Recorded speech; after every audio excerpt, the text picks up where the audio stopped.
What's going on, everyone? Welcome back. Patrick here from All Things Mathematics, and moving on to the next question. So here we are asked if you want to set up a perpetual fund that pays $5,000 a year at 6% compounded annually, what amount is needed now, meaning at time zero, if the first payment is part A, if it's going to be now the first payment, part B in 1 year, and then part C in 7 years.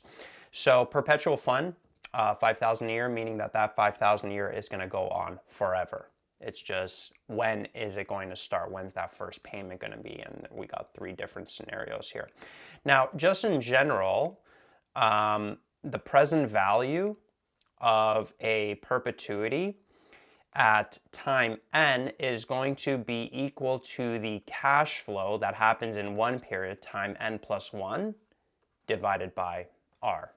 Okay, so for example, let's just draw a timeline here. Let's say that the perpetuity is going to start in one period. In this case, one period is years, right? Because the 6% is compounded annually. So let's say that the first payment is going to start in 1 year, right here. That's going to be the cash flow.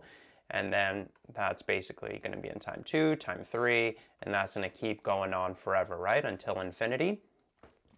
When you take the present value of this perpetuity with this formula, it gives you the present value one period before the first cash flow, right? That's why I have present value of n is equal to the cash flow in n plus 1 in one period divided by r. It's going to give you the present value one period before the first cash flow. So it would give you the present value at time 0. Right? If, let's say, for example, the cash flow started in time 6, right? So that's going to be when the first payment would be of a perpetuity. So then we'd have a cash flow in time 7, or the payment in time 7, a payment in time 8, and again, that's going to keep going on until infinity. Well, when we take the present value of this perpetuity, it's going to give us the present value at time 5, right? One period before that first cash flow. That's what this formula, the present value of a perpetuity, is doing. So I wanted to get that out of the way first, just as a quick review. Hopefully you know that by now and you're comfortable with that concept and how to use this formula for the present value of a perpetuity. And so now we could get into the specifics. Okay, so in part A, if we draw a timeline here, what's going to happen is we're going to start this fund and we're going to have 5,000. The first payment's going to be today, right, in time 0. And so what's going to happen is then in time 1, we're going to have a payment of 5,000. And then in time 2, we're going to have a payment of 5,000. And then in time 3, right, keeps going pretty much forever like that, right? Let's get rid of this here. Hold up. Make this look a little nicer. Okay. Yeah, so that's going to keep going on forever until infinity, right? These payments. So how would we find the present value of this perpetuity today, right? Because when they say what amount is needed now, right? Basically what they're asking for is the present value right now in time 0 of all these payments. What do we have to have in the fund in order to be able to afford these payments as we go along? Well, a couple of ways that we can do it for this particular scenario. We can treat this payment of 5,000 in time 0 as the first payment of this perpetuity, right? And then this circle goes infinitely to the right, right? I just ended it there, but technically it goes on forever. So we could treat the first payment of the perpetuity in time 0, but then what's going to happen is when we take the present value of it, remember, it's going to give us the present value one period before that first cash flow. So it would give us the present value at time 1 when we take this. And then what we would have to do is, because we need it in time 0, we would have to then future value it one period. We would have to take that amount that we got, future value it one period, to bring it back to time 0. So that's one way to do it, and I'll actually do that at the end. That'll be the second way to do it, or the second way I'll show you how to do it, just to show you that we can get this same amount in different ways. However, for me personally, the way I like to do it is I like to just treat this 5,000 here on its own, right? So that's just a 5,000 on its own, that cash flow that has to happen today.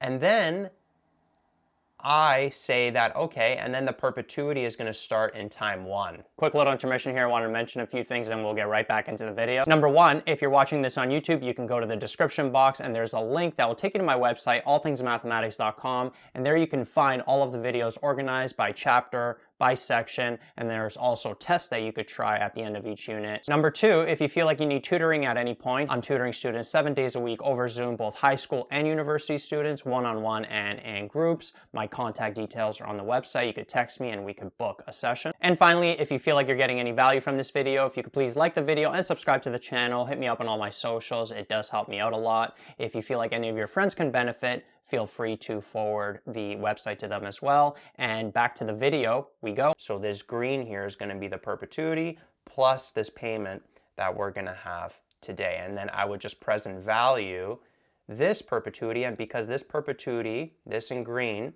the first payment's going to be in time 1, when we present value it with this formula, it's going to give us the present value in time 0. Right? And then we don't have to make any other calculations where we have to bring it forward back 1 period because it's in time -1, etc., etc.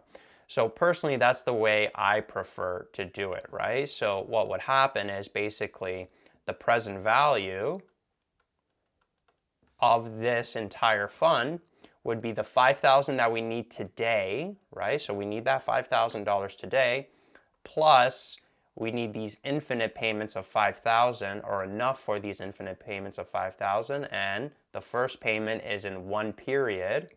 So when we divide that by the rate that's compounded annually, so that's just 0.06, right? If it's compounded annually, then we're just using that full rate, right? Divided by 1, divided by that m value of 1. There's like a imaginary 1 there.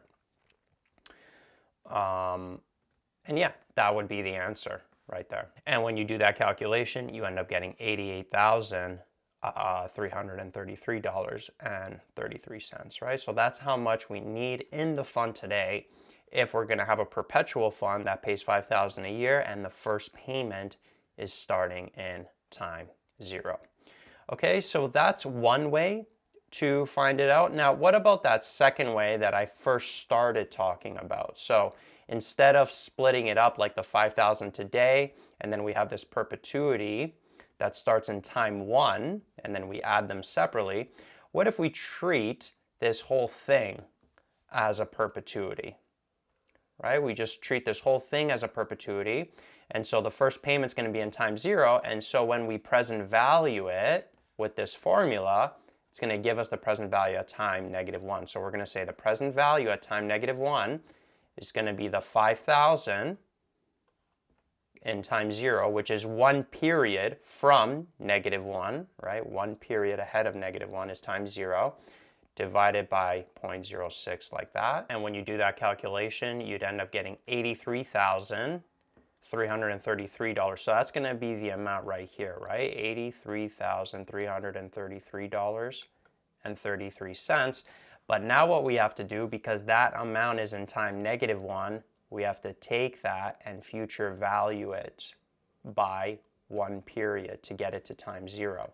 So then the present value in time 0 is basically going to be that amount, 833. Lots of 3's going on here.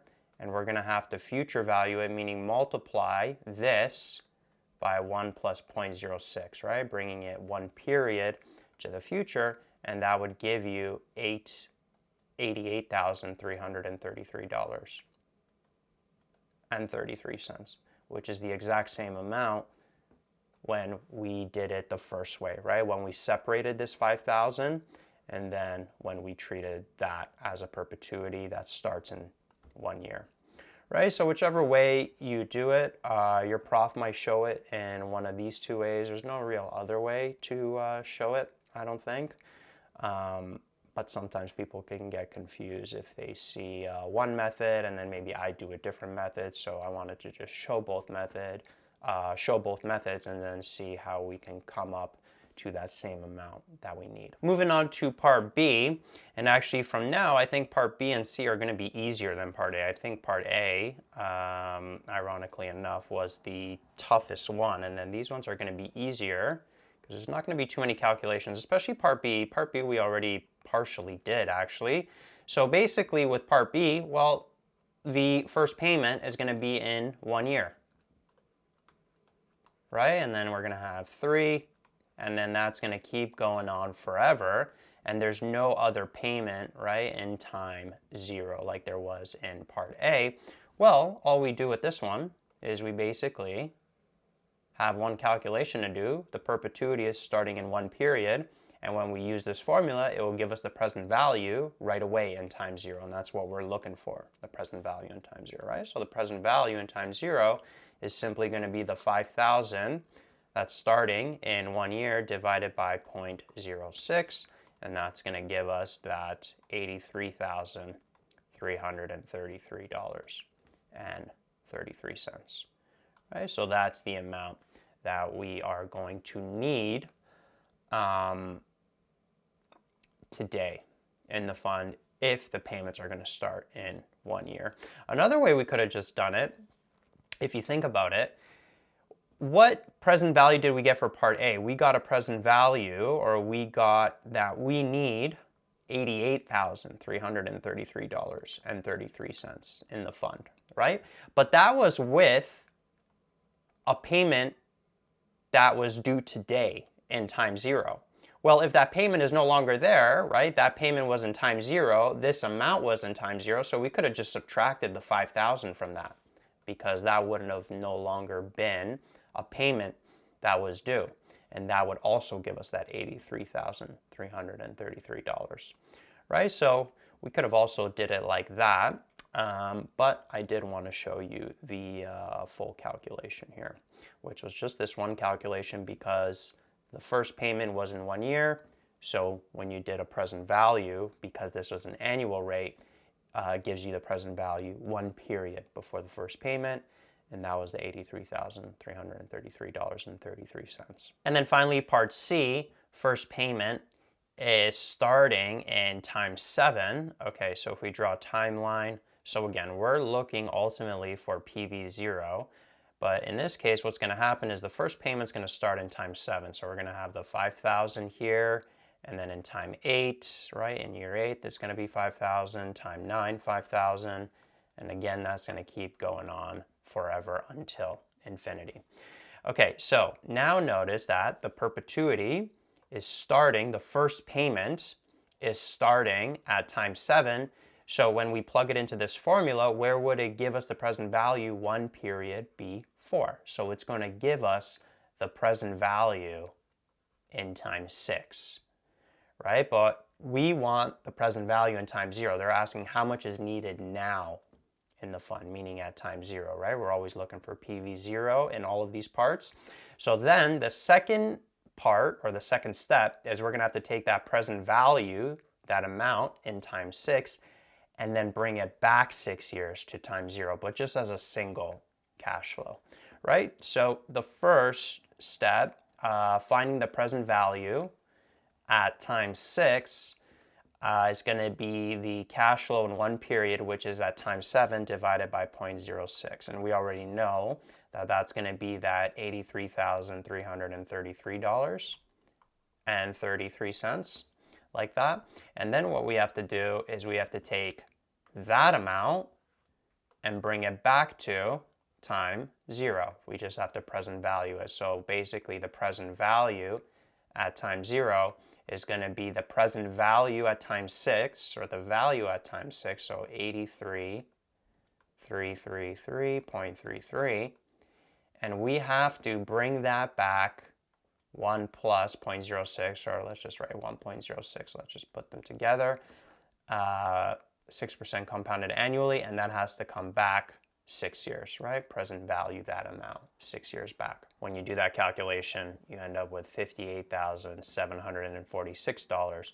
So that's how much you would need in the fund today if you had a perpetual fund paying $5,000 a year and the first payment was in times 7. So look how much less you need, right? Because those payments are so much further out, they're starting so much further out, you need less money in the fund today, because as time goes on, this money in the fund will make you interest, and then once the payments actually start in times 7, then you'll have enough to afford that. Versus if the payments are starting sooner, right, like in Part A now or in Part B in 1 year, you're going to need more in the fund. That's why we got those higher numbers, those higher answers for Parts A and B. And that is the end of the video. Hopefully you enjoyed that. If you want to find more videos like this, you can go to my website, allthingsmathematics.com. Over there, all my courses are organized for both high school and university. All the videos are organized by chapter. Also, if you have any questions, you can hit me up. My contact details are also on the website.